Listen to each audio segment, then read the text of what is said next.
주님께서 여러분과 함께 또한 사제의 영과 함께 루카가 전한 거룩한 복음입니다. 주님 영광 받으소서. 그때 예수님께서 어떤 마을에 들어가셨다. 그러자 마르타라는 여자가 예수님을 자기 집으로 모셔드렸다. 마르타에게는 마리아라는 동생이 있었는데 마리아는 주님의 발치에 앉아 그분의 말씀을 듣고 있었다. 그러나 마르타는 갖가지 시중드는 일로 분주하였다. 그래서 예수님께 다가가 주님, 제 동생이 저 혼자 시중들게 내버려 두는데도 보고만 계십니까? 저를 도우라고 동생에게 일러주십시오 하고 말하였다. 주님께서 마르타에게 대답하셨다. 마르타야, 마르타야, 너는 많은 일을 염려하고 걱정하는구나. 그러나 필요한 것은 한 가지뿐이다. 마리아는 좋은 몫을 선택하였다. 그리고 그것을 빼앗기지 않을 것이다. 주님의 말씀입니다. 그리스도님 감사합니다. 참 예수님, 예수님, 오늘 복음은 마르타와 마리아 말씀이죠. 베타니아라고 하는 그 고을에 예수님께서는 오빠인 라자로 그리고 마르타, 마리아 자매 그 가정과 굉장히 깊은 또 친한 관계를 유지하셨던 것 같습니다. 라자로를 죽었던 라자로를 다시 살리시고 방금처럼 그 집에 머무르시기도 하셨고 또 다른 복음엔 또 다른 이야기도 계속해서 나오는 걸 보면 이 오누이 그 가족과 굉장히 또 친하셨던 관계인 것 같다라는 생각이 듭니다. 오늘 복음은 이제 바라보는 관점에 따라서 크게 두 가지 정도로 해석할 수 있습니다. 한 가지는 붙여서 해석하는 방법이고 한 가지는 떨어뜨려서 해석하는 방법입니다. 첫 번째 붙여서 해석하는 방법은 그와 같습니다.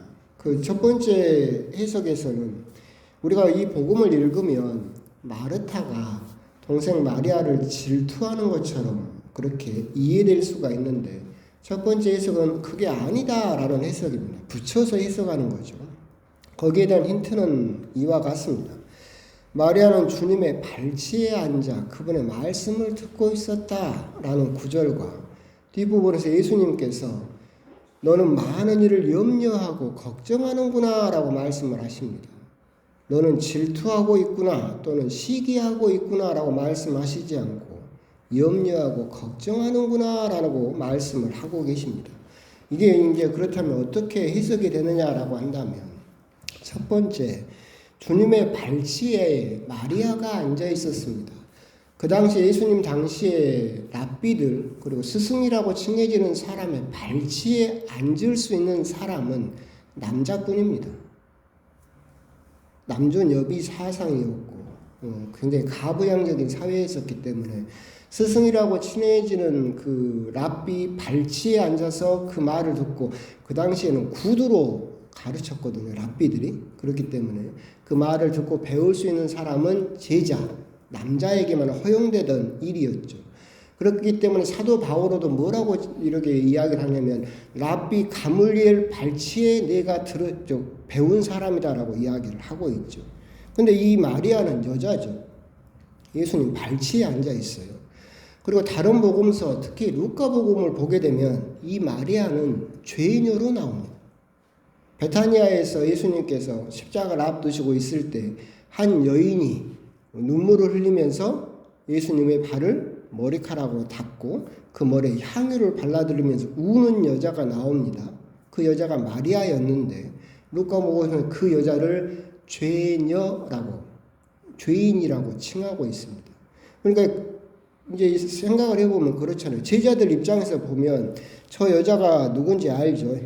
그 루카 복음에서도 그러거든요. 유다가 그 집주인이었던 시몬이 저 여자가 누군지 알았더라면 그리고 저 사람이 애언자였다면 누군지 알고 그걸 거부했을 텐데라고 이야기가 나오죠. 남자들 입장에서 보면 마리아가 죄녀라는 것도 알고 있고 그 자리는 남자의 자리라는 것도 알고 있죠. 마르타도 알아요. 언니도. 그러니까 그 상황을 계속 내버려 두게 되면 자기 동생인 마리아가 또 상처를 받을까 걱정됐던 거예요. 그 자리에 있다가 또 다른 남자들한테 쫓겨나면서 또다시 상처를 받을까 두려웠던 거죠. 그래서 예수님에게 시중 핑계를 들면서 마리아를 빼내오려고 했었죠. 그렇기 때문에 예수님께서 뭐라고 말씀하시는 거예요? 염려하고 걱정하는구나 라고 말씀을 하시는 거예요. 시기하고 질투하는구나 라는 것이 아니라 너희가 지금 그 마리아의 그 모습을 보면서 마리아가 또다시 사람들로부터 뒷소문이 나고 손가락질을 받고 그래서 죄녀라고 해서 사람들에게 손가락질을 받고 있는데 또다시 또 주제 넘은 짓을 했다라고 해서 또 상처받을까봐 두렵고 그래서 염려하고 걱정하는데 걱정하지 마라. 마리아는 좋은 몫을 선택하였다. 그래서 뒷부분은 사실은 마르타에게 하신 말씀이 아니라 제자들에게 하신 말씀이죠. 마리아는 좋은 몫을 선택하였다. 그리고 그것을 빼앗기지 않을 것이다. 라는 말씀은 결국 마르타에게 하신 말씀이 아니라 그걸 듣고 있는 제자들에게 하고 있는 말씀이고 결국 내 발치에 앉는 자리는 남자라든가 누구에게 특정된 자리가 아니라 하느님 말씀을 듣고 싶은 자, 나를 사랑하는 사람에게 남녀 상관없이 열려있는 자리다라고 마리아에게 그걸 허락하신 거죠. 그래서 첫 번째 해석은 이걸 붙여서 해석하는 거예요. 즉 마르타가 마리아를 질투했다거나 나는 일하고 있는데 쟤는 편한 몫을 선택하고 있구나라고 해서 그걸 시기하는 것이 아니라 동생의 마리아가 또다시 상처받을까 봐 염려하고 걱정했던 그 모습 그렇게 붙여서 해석하는 첫 번째 해석법이 있겠죠. 두 번째 해석은 이걸 구분해서 해석하는 거죠. 우리가 많이 들었던 것처럼 아까 처음에 들었던 것처럼 마르타와 마리아를 떼어놓고서 해석하는 방법이죠. 그래서 마르타는 행동, 실천, 몸을 움직여서 하는 이렇게 봉사라든가 행실에 관계된 그런 것을 상징하고 있고 마리아는 예수님의 말씀을 듣고 있기 때문에 기도, 영성 생활을 상징하고 있다라고 해서 두 개를 구분을 하고 있고 그래서 예수님께서는 이런 행동보다는 기도를 더 높이 쳐주셨다라고 해석하는 사람들도 있지만 그건 잘못된 해석입니다. 이 부분에서 굳이 마르타와 마리아를 이렇게 떼어서 마르타는 행동을 상징하는 사람이고 마리아는 기도를 상징하는 사람이다. 그래서 기도가 더 중요하다. 그런 뜻이 아닙니다. 예수님께서 하셨던 이것은 즉 행위, 실행과 기도는 영성 생활은 경중은 없어요. 무슨 말이냐면 어떤 게 더 중요하고 어떤 게 덜 중요하고 그것은 없어요. 경중은 없지만 뭐는 있어요? 선후는 있어요.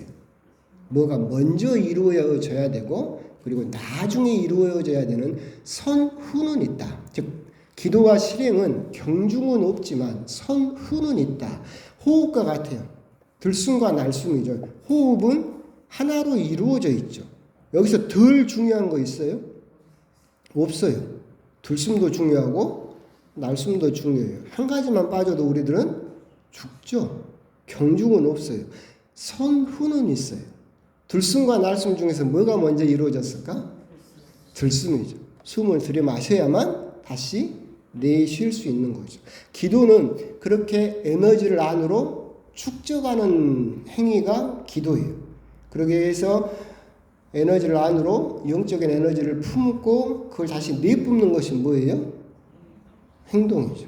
행위예요. 그렇기 때문에 그 부분에서 이걸 굳이 띄어서 마르타는 행위를 마리아는 기도를 그리고 기도가 더 중요하다라고 설명하는 사람들은 예수님의 마음을 잘못 이해하고 있는 것이다. 뭐가 더 중요하고 뭐가 덜 중요한 것은 없다. 하지만 먼저 이루어져야 되는 것은 분명히 기도이고 그 기도 후에 따라와야 되는 것이 실천이다라고 하는 것을 우리는 반드시 생각할 필요가 있겠다. 성당에서도 모든 일을 할 때 먼저 기도가 먼저 이루어져야 되고 그 기도가 이루어진 뒤에 비로소 또한 같은 무게로 중요한 실천이 함께 이루어져야 된다라고 하는 점. 그렇기 때문에 그 부분은 호흡처럼 하나로 또 연결된다라고 하는 것도 생각하시면 좋겠습니다. 그래서 오늘 복음을 곰곰이 묵상하시면서 크게 두 가지로 해석할 수 있다. 여러 가지 이 안에서 드러난 증거로